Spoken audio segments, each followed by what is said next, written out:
नमस्कार दोस्तों, विद्यार्थियों। आज हम फेमिलियल फॉरेस्ट्री यानी पारिवारिक वानिकी की बात करेंगे। पारिवारिक वानिकी का जो आइडिया है, उस आइडिया को मैंने 2006 में फॉर्मुलेट किया था। पारिवारिक वानिकी बेसिकली जो सामाजिक वानिकी है, सोशल फॉरेस्ट्री, जिसकी चर्चा हमने पिछले 2 वीडियोज़ में डिटेल में की जॉइंट फॉरेस्ट मैनेजमेंट कमेटीज़ के साथ में। उस सोशल फॉरेस्ट्री की जो स्कीम है, उसको सप्लीमेंट करने के लिए यानी उसके पूरक के रूप में पारिवारिक वानिकी की जो अवधारणा है उसका विकास किया गया। पारिवारिक वानिकी बेसिकली वनीकरण का एक नया विचार है। पारिवारिक वानिकी आज का जो जलवायु परिवर्तन का दौर है, उस दौर से निपटने में ज़्यादा सक्षम बनाने का एक तरीका है। एक तो हमारे यहाँ का जो एरिया है, या हम पूरे हिंदुस्तान की या पूरे विश्व की बात करें, तो एक जो बेसिक चेंज आया है वो ये आया है कि पिछले 100-200 सालों में जब से औद्योगिकरण शुरू हुआ है, उसके बाद में वनों का जो एक्सप्लॉयटेशन है, या यूँ कहें कि वनों का दोहन, वो बहुत तेज़ी से बढ़ गया। तो पहले जो लोग जीते थे वो इस रूप में जीते थे कि उनका जो लिविंग स्टाइल था, that was sustainable living style. तो सस्टेनेबल लिविंग स्टाइल में क्या था कि वो जो कंज्यूम करते थे फॉरेस्ट से, वो धीरे धीरे वापस रिस्टोर हो जाता था। अब क्या है कि हम इस तरह से उसको कंज्यूम कर रहे हैं कि परमानेंटली डिस्ट्रॉय हो रहा है या वो ख़त्म हो रहा है। जैसे कि हमने पेड़ काट लिए, बहुत बड़ी संख्या में हमने माइनिंग कर ली, या नदियाँ उनके ऊपर डैम बना दिए, तो पूरा एरिया आगे जो वो सिंचित करती थी, फॉरेस्ट डेवलप होता था, वो प्रभावित हो गया। या बहुत बड़ा एरिया है, उसको हमने प्लेन करके और एग्रीकल्चर फील्ड में कन्वर्ट कर दिया। तो इस तरह के जो हमने चेंजेस किए हैं वो सस्टेनेबल वे नहीं है, तो इस वजह से गड़बड़ियाँ ज़्यादा हो गई। और जैसे जैसे दुनिया की जनसंख्या बढ़ रही है और मटीरियलिस्टिक अप्रोच लाइफ को लेकर के बढ़ रही है, क्योंकि हम आज जिस फेज़ में जी रहे हैं that is new liberal phase, और ये पूंजीवाद का ही एक नया चेहरा है जो ज़्यादा खतरनाक है। अब इसमें पूंजीवाद है वो बार बार कंजप्शन की बात करता है, और क्योंकि कंजप्शन और पैटर्न का साइकिल है, वही पूंजीवाद की आत्मा है एक तरह से। तो आज पूंजीवादी जो विश्व है उसमें एक बहुत बड़ा जो मेजर परिवर्तन है आज की तारीख में हम जो देख रहे हैं वो ये है कि हमारा जो ट्रांसपोर्टेशन है, उस ट्रांसपोर्टेशन में एक अलग तरह का चेंज आया और पर्सनलाइज्ड ट्रांसपोर्टेशन कल्चर डेवलप हो गई। यानी हर व्यक्ति है उसके पास में साधन हो। पहले तो ये होता था गांव में एक साधन है तो बहुत है, फिर ये परिवार में एक साधन है तो बहुत है। आज एक परिवार में आपको 5 व्हीकल मिलेंगे जो सक्षम है। तो ये जो पर्सनलाइज कंजप्शन का जो पैटर्न आया है पर्टिकुलरली ट्रांसपोर्टेशन के फील्ड में, इससे एक बड़ा नुकसान ये हुआ है कि कार्बन फुटप्रिंटिंग बहुत बढ़ गया। तो इसका जो इकोलॉजिकल इम्प्रेशन है दैट इज़ डेंजरस, क्योंकि उस कारण हमारी जो बायोडाइवर्सिटी है वो ख़त्म हो रही है। हमारा जो नेचुरल जो भी इकोसिस्टम है वो गड़बड़ा गया है, और CO2 का लेवल बढ़ गया है एटमॉस्फेयर में, जिसको हम क्लाइमेट चेंज के रूप में जानते हैं, ग्लोबल वार्मिंग के रूप में जानते हैं। उसके अपने बहुत सारे नुकसान हैं। तो ये जो चेंजेज आया है, इस चेंजेस को एड्रेस करने के लिए एक इस तरह के एक मास मूवमेंट की ज़रूरत है, जो मास मूवमेंट हर आदमी को एक सीमा तक इन्वॉल्व करे। अब कोई भी व्यक्ति नेचर के रिस्टोरेशन में या प्रकृति के संरक्षण में कब इन्वॉल्व होगा? हम किसी भी एक्टिविटी में इन्वॉल्व तब होते हैं जब हम उस एक्टिविटी को अंडरस्टैंड करते हैं। जब हमें समझ ही नहीं होगी तो हम कैसे होंगे? आम आदमी है, उसको ये पता नहीं क्लाइमेट चेंज क्या है, ग्लोबल वार्मिंग क्या है, 100 साल बाद धरती कहाँ जाएगी, बायोडाइवर्सिटी क्या है, उसके बदलने से मेरे जीवन पे क्या फ़र्क पड़ा है। उसके लिए तो मक्खी है, वो एक बहुत ही लेस इम्पोर्टेंट एक इंसेक्ट है, जबकि बायोडाइवर्सिटी के पॉइंट ऑफ व्यू से वो उतनी इम्पोर्टेंट है जितना इम्पोर्टेंट इंसान है। तो बेसिकली हम नेचर के पर्सपेक्टिव में सोचें तभी हमें ये चीज़ समझ में आएगी। तो नेचर के पर्सपेक्टिव में सोचने के लिए सबसे पहले ज़रूरी है कि वो उस सोच के रिगार्डिंग एक एटमॉस्फेयर क्रिएट हो। तो फेमिलियल फॉरेस्ट्री है वो सबसे पहले तो क्या करती है, लोगों को एजुकेट करती है to understand the process of climate change, कि वो क्लाइमेट चेंज की जो प्रक्रिया है उसको अंडरस्टैंड करने में कैपेबल बने। अब वो कैपेबिलिटी कब आएगी? जब उनको ये पता लगेगा कि what are the local aspects of climate change की वजह से उनके जीवन में, उनके परिवार में क्या परिवर्तन आ रहा है।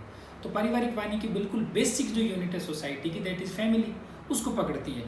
तो वो सबसे पहले तो अंडरस्टैंडिंग बिल्ड करती है स्टूडेंट्स में, हाउस होल्डर्स में, आम आदमी में। ये अंडरस्टैंडिंग डेवलप करती है कि क्लाइमेट चेंज क्या है, हमारे जीवन को कैसे प्रभावित करता है, कार्बन फुटप्रिंटिंग क्या है। फिर वो उन लोगों को ये बताती है कि हम कार्बन फुटप्रिंटिंग को कॉम्बैट करने के लिए ग्रीन फुटप्रिंटिंग कैसे कर सकते हैं। तो ग्रीन फुटप्रिंटिंग में फैमिलियल फॉरेस्ट्री का एक नारा है कि consider plant as a green family member, कि पेड़ है उसको आप एक परिवार के हरित सदस्य के रूप में समझिए, उसको सिर्फ पेड़ मत समझिए। अब इसका क्या फ़ायदा होता है?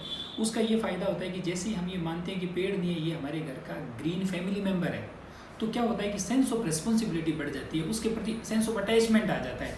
अब वो सेंस ऑफ अटैचमेंट क्या काम करता है, वो उसके प्रति केयरिंग बना देता है। फिर हम जब उसके प्रति केयरिंग होंगे तो हम नेचर को अंडरस्टैंड करना शुरू कर देते हैं, ट्री को अंडरस्टैंड करना शुरू कर देते हैं, हवा को अंडरस्टैंड करना शुरू कर देते हैं। उसमें जो इंसेक्ट्स आते हैं वो हमें प्यारे लगते हैं, हम उनको देखते हैं, उनके प्रति हमारी क्यूरियोसिटी पैदा होती है, पर्टिकुलरली जो छोटे बच्चे हैं घर में उनकी। तो उससे क्या होता है कि हम सेंसिटाइज हो जाते हैं एनवायरनमेंट के प्रति, नंबर 1। नंबर 2, आज हम सारे के सारे दिन भर में कार्बन फुटप्रिंटिंग करते रहते हैं। इस तरह का कोई एक एक्शन नहीं है जो बहुत ईजीएस्ट हो और हमें ग्रीन फुटप्रिंटिंग में भी इन्वॉल्व करे। फैमिलियल फॉरेस्ट्री एक ऐसा जरिया है कि हर परिवार पारिवारिक रिस्पॉन्सिबिलिटी। फैमिलियल फॉरेस्ट्री एक ऐसा जरिया है जो हमें इन्वॉल्व करता है ग्रीन एक्शन में, और ये सबसे आसान तरीका है, क्योंकि जब हम घर में और घर के आसपास में या अपने खेत में या हमारे घर के सामने की कोई सार्वजनिक जगह है, वो कोई धार्मिक जगह हो सकती है, कोई स्कूल हो सकता है, पार्क हो सकता है, उसमें जब हम पेड़ लगाएंगे और उन्हें एक पारिवारिक जिम्मेदारी समझ करके और उनको बड़ा करेंगे, तो इससे क्या होगा कि हम रोज़ ये ग्रीन एक्टिविटी कर पाएंगे। तो हम रोज़ कार्बन फुटप्रिंटिंग करते हैं, उसके पैरेलल अगर हमने रोज़ ग्रीन फुटप्रिंटिंग करना शुरू कर दिया तो आप देखिए कि कितना बड़ा काम हो जाएगा। जब रोज़ लाखों करोड़ों हाथ एक साथ कोई ग्रीन एक्शन करते हैं तो उसका इम्पैक्ट आता है। तो एक तो हमारे घर के जो बच्चे हैं वो सेंसिटाइज होते हैं, तो एजुकेट होते हैं, हम खुद जब अंडरस्टैंड करते हैं चीज़ों को, तो फिर जो छोटी छोटी बहुत ही जो नॉनसेंस टाइप ऑफ एक्टिविटीज़ होती है, जैसे कि हम लोग दिवाली पे पटाखे चलाते हैं, होली पे पानी वेस्टेज करते हैं, इसी तरह से जो आपका ये त्यौहार आता है क्रिसमस का, या जब न्यू ईयर शुरू होता है तब लोग आतिशबाजी करते हैं, पटाखे चलाते हैं, या जैसे शादी में पटाखे चलाते हैं, कोई जीत गया तो पटाखे चलाते हैं। तो ये सारी चीज़ें हैं। या हम धर्म के नाम पे जो बलि देने की प्रथा है, पशुओं को मारते हैं ईद के ऊपर और दूसरे और त्योहारों के ऊपर। तो ये जो है, ये सारे के सारे क्लाइमेट के पॉइंट ऑफ व्यू से बहुत ही नुकसानदायक चीज़ें हैं, और इनको हम धर्म के नाम पे कितना जस्टिफाई करें, ये नॉनसेंस एक्टिविटी है। तो ये जब हम अंडरस्टैंड करते हैं तो हम ऐसी जो तमाम एक्टिविटीज़ है जिनको कि हम धर्म के नाम पे, आस्था के नाम पे बिना तर्क लगाई करते हैं, उनके बारे में हम सोचते हैं और हम उनको छोड़ने के लिए मानसिक रूप से तैयार होते हैं। दूसरा, हम हमारे हिस्से का जब एक ट्री एरिया डेवलप करेंगे, फॉरेस्ट एरिया डेवलप करेंगे, तो वो एक हैबिटेट भी बनाता है पेड़, किसके लिए? इंसेक्ट्स के लिए, बर्ड्स के लिए। तो इंसेक्ट्स है वो बहुत बड़े पॉलिनेटर हैं, परागण की क्रिया करते हैं, जिस वजह से बहुत सारे तो हमारे औषधीय फूलों के और फलों के ऐसे पौधे और पेड़ हैं जो होते ही इन पॉलिनेटर्स की वजह से है। अगर पॉलिनेटर्स खत्म हो गए तो वो पनप ही नहीं पाएंगे। तो इसके लिए ये बड़ा ज़रूरी है कि हम हमारे हिस्से का प्लांटेशन करें। तो हम हमारे हिस्से का प्लांटेशन करें, उसका एक जरिया है familial forestry, and that is very easy. तो इसमें एक तो मास लेवल का इन्वॉल्वमेंट होता है फैमिलियल फॉरेस्ट्री में। क्यों? क्योंकि हर परिवार है वो अपने हिस्से का जब ग्रीन एक्शन करेगा तो बहुत आसानी से और बड़े एरिया में प्लांटेशन कर पाएंगे, नंबर 1। नंबर 2, हम बहुत जल्दी बड़ा फॉरेस्ट एरिया डेवलप कर पाएंगे। नंबर 3, हम फैमिलियल फॉरेस्ट्री है, इस एक्शन में जब जुड़ते हैं तो एनवायरमेंटली, इकोलॉजिकली हम एजुकेट होते हैं। एक तरह का ग्रीन सोशलाइजेशन का जो प्रोसेस है वो स्टार्ट होता है। तो ग्रीन सोशलाइजेशन है वो आज की तारीख में बहुत ज़्यादा ज़रूरी है। और सबसे बड़ी बात ये कि ये हमें क्लाइमेट एम्पावरमेंट की तरफ ले जाता है, यानी जलवायु सशक्तिकरण की जो प्रक्रिया है वो फेमिलियल फॉरेस्ट्री एक्शन के जरिए शुरू होती है। फिर आज एक बहुत बड़ा मुद्दा है, वो है एनवायरमेंटल पीस का, पर्यावरणीय शांति का। अब ये एनवायरमेंटल पीस क्या है?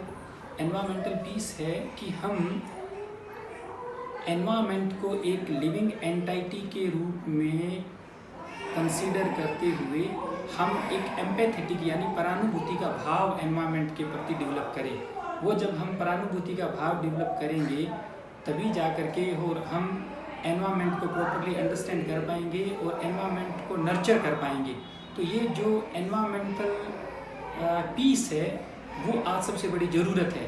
तो उसको बिल्ड करने में, एनवायरमेंटल पीस की प्रोसेस को अंडरस्टैंड करने में फेमिलियल फॉरेस्ट्री हमारी मदद करता है। फेमिलियल फॉरेस्ट्री के बारे में कुछ और बातें नेक्स्ट वीडियो में करेंगे।